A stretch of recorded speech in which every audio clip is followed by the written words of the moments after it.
تو ناظرین اکرام، شاہ محمود قریشی صاحب نے بھی بڑا تگڑا بیان دیا۔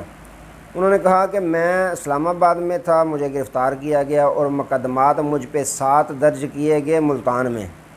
کس چیز کے؟ کہ آپ نے ملتان میں لوگوں کو اشتعال دلایا اور آپ نے توڑ پھوڑ کیا ہے۔ اب بندہ پوچھے، بندہ ایک اسلام آباد ہے، توڑ پھوڑ جا کے ملتان کر رہا ہے، وہ کس طرح کر رہا ہے؟ وہ کوئی جن ہے کیا ہے؟ وہ ایک بندہ اسلام آباد بیٹھا ہوا ہے، گرفتار ہو گیا ہے، تو توڑ پھوڑ اس نے ملتان میں کروائی ہے، توڑ پھوڑ اس نے ملتان میں کرائی ہے، مقدمات جو ہیں وہ ملتان میں 7 کاٹے جا رہے ہیں۔ انہوں نے کہا ایسے اوچھے ہتھ کنڈوں سے نہ ہی میں جھکا ہوں، نہ ہی میں جھکنے والا ہوں۔ میں نے ساری زندگی سیاست کی ہے، صاف اور شفاف سیاست کی ہے، کرپشن نہیں کی، نہ کسی کے ساتھ ظلم و زیادتی کی ہے۔ میں یہاں پاکستان میں نہیں بلکہ پوری دنیا میں پاکستان کی نمائندگی کرتا رہا ہوں جب میں وزیر خارجہ تھا۔ انہوں نے کہا مجھے دکھ اس چیز کا ہوا کہ آج تک میرے گھر کبھی پولیس نہیں گئی، چھاپا پولیس نے نہیں مارا جو انہوں نے میرے ساتھ زیادتی کی ہے۔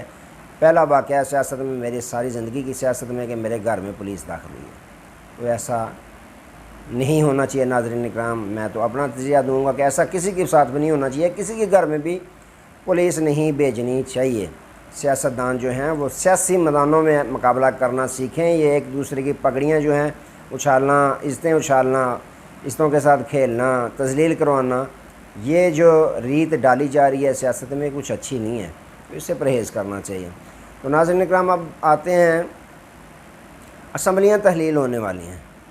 کل میاں محمد شہباز شریف صاحب نے مولانا فضل الرحمان صاحب سے اور صدر زرداری صاحب سے ملاقات کی، اپنا اجلاس بٹھایا، اور اس میں فیصلہ یہ ہوا، اندر کی خبر رکھنے والے خبر دیتے ہیں کہ اسمبلیاں تحلیل کرنے کے متعلق فیصلہ ہوا ہے۔ طارق فضل چودھری نے لائیو پروگرام میں کہا کہ بالکل ایسی بات یہ ہے کہ ہم اسمبلیاں 13 اگست کو مدت پوری ہو رہی ہے اس اسمبلیوں کی، تو ہم نے فیصلہ یہ کیا کہ 9 یا 10 اگست کو اسمبلیاں تحلیل کر دی جائیں۔ ناظرین کرام، اب تحلیل تو ہونی ہے، مدت پوری ہوگی، اور اس کی وجہ کیا ہے؟ وجہ اس کی یہ ہے ناظرین کرام کہ اگر اسمبلی جو ہے وہ خود اپنی مدت پوری کر کے تحلیل ہوتی ہے، یعنی ختم ہو جاتی ہے، تو پھر اس کے بعد 60 دن کے اندر الیکشن کروانا ہوتا ہے، الیکشن کمیشن کی ذمہ داری ہوتی ہے۔ اگر دوسری جانب نظر دہرائیں تو یہاں ذمہ داری کون سی رہ گئی الیکشن کمیشن کی؟ الیکشن کمیشن کی ذمہ داری صرف یہی ہے کہ جو حکومت ہے، تگڑی حکومت کا، اس کا ساتھ دے، وہ کہ الیکشن کروا دو، وہ کہ نہیں کروانا۔ سپریم کورٹ کہتی ہے کہ اس کا، سپریم کورٹ کا فیصلہ ردی کی ٹوکری میں، تگڑی حکومت ہے جو ان کا ساتھ دینا ہے، الیکشن کمیشن کا یہی کام رہ گیا۔ تو ناظرین اکرام، اگر اسمبلیاں خود وزیر اعظم تحلیل کرتا ہے تو پھر اس کی مدت ہو جاتی ہے الیکشن کروانے کی 90 دن، یعنی 90 دن کے اندر الیکشن کروانا ہوتا ہے، الیکشن کمیشن کا کام ہے۔ لیکن وہ میں نے پہلے بتا دیا کہ الیکشن کمیشن یہاں کون سا کام کرتا ہے، کون سا نہیں، 90 دن۔ اور اس کی وجہ کیا ہے؟ اس کی وجہ یہ ہے کہ ہمارے جو کالے کرتوت ہیں ان پہ کچھ مٹی، کچھ دھول پڑ جائے گی اتنی دیر میں، 90 دن میں۔ تو جو نگران سیٹ اپ آئے گا، ظاہر ہے مہنگائی کا تو طوفان آنا ہی آنا ہے، آگے بھی آنا ہے، تو انہوں نے اگر کچھ روکا ہے مصنوعی طور پہ، وہ بھی جاتا رہے گا، تو مہنگائی کا طوفان آئے گا، تو ہم کہیں گے ہماری کوئی ذمہ داری نہیں، اب یہ نگران حکومت نے کیا ہے، جو کچھ بھی کیا کرے نگران حکومت نے کیا ہے، تو اس لیے کچھ نہ کچھ ہمارے پلے رہ جائے گا، کچھ عوام جو ہے بھول جائے گی ہمارے کالے کرتوت، لیکن ایسا ممکن نہیں ہے۔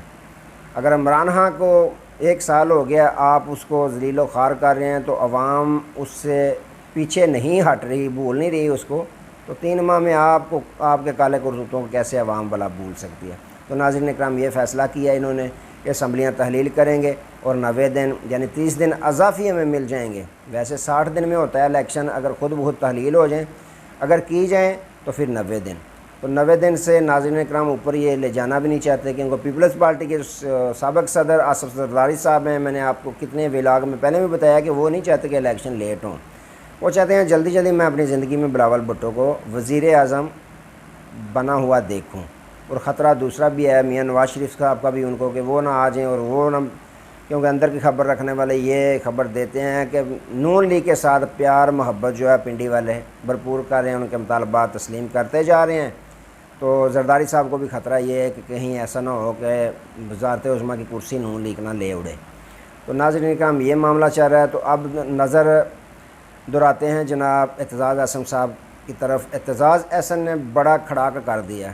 ناظرین کرام، انہوں نے جو ملٹری کورٹس ہے اس کے خلاف پٹیشن دائر کر دیا سپریم کورٹ آف پاکستان میں۔ انہوں نے کہا کہ یہ سویلین عدالتیں ہیں، یہ سویلین لوگ ہیں، ان کے کیس کیسے ملٹری کورٹس میں چلائے جا سکتے ہیں، کیسے ان کے ٹرائل ملٹری کورٹس میں کیے جا سکتے ہیں، لہٰذا یہ فیصلہ جو ہے حکومت کا، اس امپورٹر حکومت کا، اس کو کالعدم قرار دیا جائے، مؤخر کیا جائے، مسترد کیا جائے۔ جی ہاں ناظرین اکرام، انہوں نے کھڑا کر دیا، پہلے ہی وکلاء کی تحریک جاری ہے، جو اس امپورٹر حکومت کے کالے کرتوت، کالے دھندے جو کر رہے ہیں ان کے خلاف ایکٹیو ہو گئے ہیں، جو غیر آئینی کام الیکشن کمیشن کر رہا ہے اس امپورٹر حکومت کی بی ٹیم بن کے، اس کے خلاف بھی ایکشن میں ہیں وکلاء۔